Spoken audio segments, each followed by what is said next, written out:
Hello friends, welcome to my YouTube channel study with Vinay 88। मैं आज आपके सामने साइंस क्लास लेकर उपस्थित हूँ जो ALP, RPF, SI, RRB JE के लिए अत्यंत महत्वपूर्ण क्लास रहने वाली है।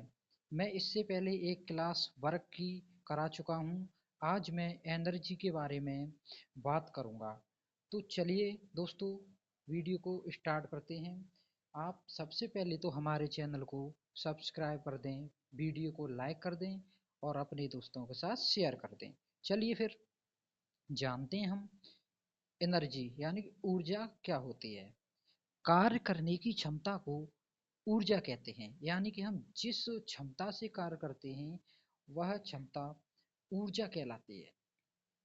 ऊर्जा के जनक ऊर्जा के जनक निकोला टेस्ला को कहा जाता है।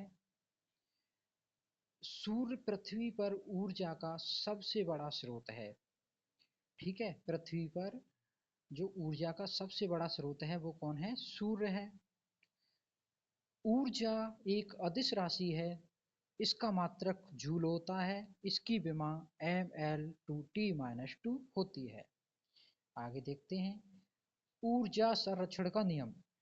ऊर्जा को ना तो उत्पन्न किया जा सकता है और ना ही नष्ट किया जा सकता है। इसे केवल एक रूप से दूसरे रूप में रूपांतरित या परिवर्तित किया जा सकता है। तो देखिए कुछ उपकरण ऊर्जा का रूपांतरण, यानी कि विद्युत बल्ब विद्युत ऊर्जा को प्रकाश ऊर्जा में रूपांतरित करता है। विद्युत हीटर विद्युत ऊर्जा को ऊष्मा ऊर्जा में रूपांतरित करता है। लाउड स्पीकर विद्युत ऊर्जा को ध्वनि ऊर्जा में। विद्युत मोटर विद्युत ऊर्जा को यांत्रिक ऊर्जा में। डायनेमो यांत्रिक ऊर्जा को विद्युत ऊर्जा में। मोमबत्ती रासायनिक ऊर्जा को प्रकाश एवं ऊष्मा ऊर्जा में रूपांतरित करते हैं। माइक्रोफोन विद्युत ऊर्जा को माइक्रोफोन ध्वनि ऊर्जा को विद्युत ऊर्जा में। सोलर सेल सौर ऊर्जा को विद्युत ऊर्जा में, जबकि विद्युत सेल रासायनिक ऊर्जा को विद्युत ऊर्जा में। और आपकी जो सितार है वो यांत्रिक ऊर्जा को ध्वनि ऊर्जा में रूपांतरित करती है। ये कुछ प्रमुख उपकरण थे। आगे देखते हैं ऊर्जा के स्रोत। तो ऊर्जा के मुख्य रूप से दो स्रोत हैं, एक पारंपरिक, एक वैकल्पिक। पारंपरिक को हम अनवीकरणीय और वैकल्पिक को नवीकरणीय, इनको गैर पारंपरिक ऊर्जा स्रोत भी कहते हैं। जो पारंपरिक ऊर्जा स्रोत हैं इनके आने वाले समय में नष्ट होने की, यानी कि खत्म होने की बहुत ही संभावना है। इनमें कार्बन के ऑक्साइड मिले रहते हैं, इसलिए ये वायु प्रदूषण में महत्वपूर्ण योगदान देते हैं, जबकि इनमें ऐसा कुछ नहीं है। तो आगे जानते हैं पारंपरिक ऊर्जा स्रोत कौन कौन से हैं। जैसे कि कोयला, पेट्रोल, मिट्टी का तेल, रसोई गैस, ये सभी पारंपरिक ऊर्जा के स्रोत हैं। इनके बहुत ही जल्दी समाप्त होने की संभावना व्यक्त की जा रही है। और गैर पारंपरिक या वैकल्पिक ऊर्जा स्रोत हैं आपकी जैव ऊर्जा, सौर ऊर्जा, जल शक्ति, पवन ऊर्जा, पृथ्वी भूतापी ऊर्जा और भी इनके अतिरिक्त हैं। चलिए आगे देखते हैं ऊर्जा के प्रकार। ऊर्जा मुख्य रूप से दो भागों में डिवाइड है आपकी, एक यांत्रिक ऊर्जा, एक अयांत्रिक ऊर्जा। यांत्रिक ऊर्जा में गतिज ऊर्जा व स्थितिज ऊर्जा महत्वपूर्ण है। अयांत्रिक ऊर्जा में ताप ऊर्जा, प्रकाश ऊर्जा, ध्वनि ऊर्जा, विद्युत ऊर्जा आदि ये सभी ऊर्जाएं अयांत्रिक ऊर्जा में आती हैं। आगे देखते हैं अब हम जानते हैं गतिज ऊर्जा के बारे में। वस्तु की गति के कारण उसमें उत्पन्न होने वाली ऊर्जा को गतिज ऊर्जा कहते हैं। इसके कुछ एग्जाम्पल, जैसे ये उल्का पिंड गति कर रहा है तो इसमें गतिज ऊर्जा है। इसी तरह ये एक व्यक्ति चल रहा है, ये एक बच्चा नीचे की ओर गिर रहा है, कोई गेंद फेंक रहा है, हवाई जहाज यानी उड़ता हवाई जहाज, ये सभी गति की अवस्था में है, इसलिए इनमें क्या है, गतिज ऊर्जा है। ये एक साइकिल साइकिल चला रहा है, ये कार चल रही है, तो इन सब में क्या है, आपकी गतिज ऊर्जा है। अब हम जानते हैं स्थितिज ऊर्जा यानी कि पोटेंशियल एनर्जी।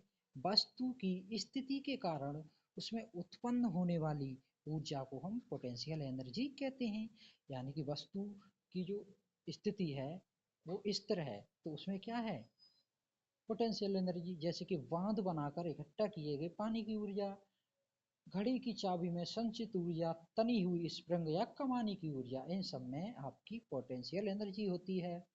जब हम काइनेटिक एनर्जी और पोटेंशियल एनर्जी को जोड़ देते हैं तो हमें मैकेनिकल ऊर्जा मिलती है। यानी कि यांत्रिक ऊर्जा के दो भाग थे, गतिज ऊर्जा और स्थितिज ऊर्जा, इन दोनों को जोड़ देते हैं तो क्या बन जाती है अपनी मैकेनिकल एनर्जी। जैसे कि ये एक व्यक्ति बाण और ये तीर ये चला रहा है, यहाँ पर ये खींचा हुआ है, इसे ये स्थिति में है, ये स्थितिज ऊर्जा है, और यहाँ पे इसने ये बाण को चला दिया तो ये गति में, ये गतिज ऊर्जा है। तो कुल मिला के इसे मिलाकर क्या बना हमारा, मैकेनिकल एनर्जी बनी। आगे देखते हैं गतिज ऊर्जा व पोटेंशियल एनर्जी यानी स्थितिज ऊर्जा के सूत्र।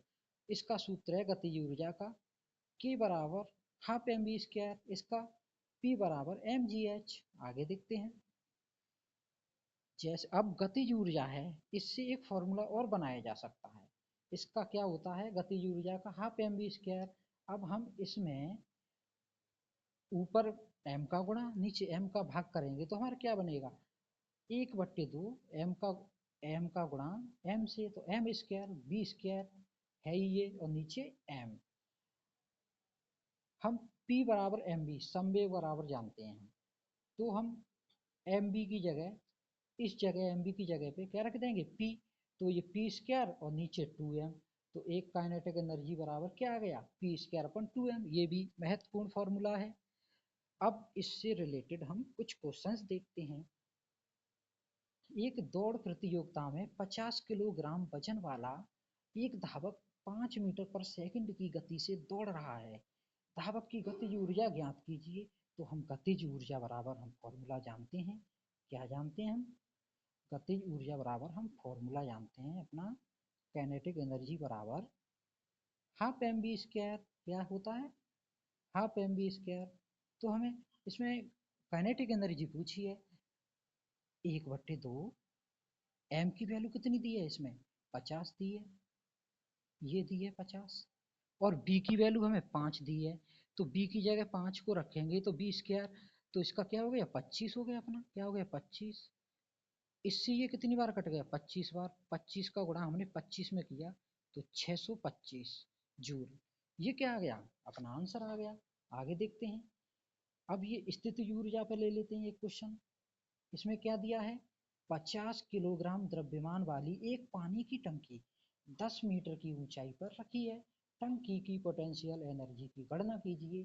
तो हम पोटेंशियल एनर्जी बराबर जानते हैं, क्या जानते हैं, पोटेंशियल एनर्जी बराबर